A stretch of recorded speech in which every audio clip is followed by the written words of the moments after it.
भारत के ज़ेर इंतज़ाम कश्मीर में हुकाम अस्करियत पसंदों और हिफाजती दस्तों के दरमियान झड़पों के दौरान निजी इमलाक को पहुँचने वाले नुकसान के बारे में एदाद व शुमार बताने से इनकार करते हैं, लेकिन इंसानी हकूक़ के मकामी कारकुनों का कहना है कि गुज़श्ता 2 बरस के दौरान पेश आने वाले ऐसे वाक़यात में 300 के करीब घर तबाह हो गए या इन्हें शदीद नुकसान पहुँचा।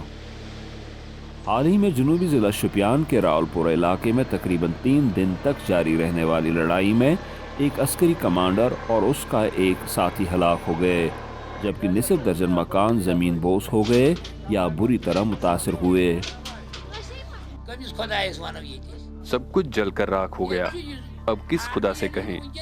यहाँ सब फौज के हाथों में है, हमारे हाथ में कुछ नहीं है। वो आ गए, क्रैकडाउन किया, 6 मकान और 2 गाँवखाने तबाह हो गए, सब कुछ लुट गया। एक गाय और चंद भेड़ बकरियां भी जलकर मर गईं। बाज़ मकामी लोगों ने भारतीय फौज और दूसरे सरकारी दस्तों पर निजी इमलाक को जानबूझकर निशाना बनाने का इल्ज़ाम लगाया है। ये एक ही घर में थे मुजाहिदीन, ये बाकी घर में ये मासूम थे। ये केमिकल ये छिड़कते हैं ऐसे ही। लगभग 5, 6, 7 मकान एक घर में होते हैं मुजाहिदीन, ये 7, 8 घरों में ये डिस्ट्रॉय करते हैं। अगरचे हुकूमत या हिफाजती दस्तों का कोई ओहदेदार कैमरे पर वॉइस ऑफ अमेरिका से बात करने पर आमादा नहीं हुआ, ताहम हुकाम कहते हैं कि ये तबाही कोलेटरल डैमेज या फौजी कार्रवाई में आम लोगों को पहुंचने वाला नुकसान है, जिसे महदूद रखने की हर मुमकिन कोशिश की जाती है।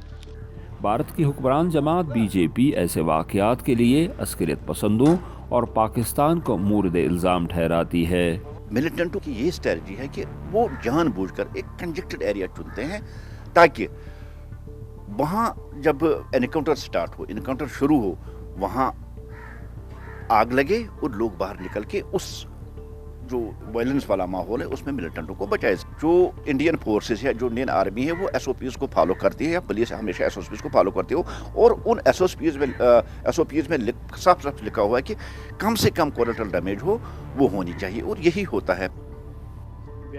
मगर बाज़ तजिया निगार कहते हैं कि सिक्योरिटी ऑपरेशंस के दौरान हुकूमत की तरफ से वज़ा करदा कवायद व ज़वाबित पर किस हद तक अमल होता है, इसकी तहकीकात भी ज़रूरी है। But if there is a transparent system, it is properly investigated, if there is a fair probe to pinpoint the blame, which doesn't happen, it would assuage some of the wounds that the people suffer.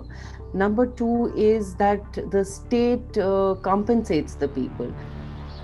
Kashmir में ये राय भी आम है कि सरकारी दस्ते निजी इमलाक को जानबूझकर हद बनाते हैं ताकि उन लोगों को सज़ा दी जा सके जो अस्करियत पसंदों को अपने घरों में पनाह देते हैं, और ये तबाही बाकियों के लिए बाइस इबरत हो। कश्मीर की सूरत हाल पर गहरी नज़र रखने वालों का कहना है कि झड़पों में होने वाली तबाही की मुकम्मल हकीकत जो भी हो, इस बात से इनकार नहीं किया जा सकता कि आम कश्मीरी बंदूकों के बीच फंस कर रह गए हैं। ज़ुबैर डार के साथ Yusuf Jamil, voice of America, Srinagar.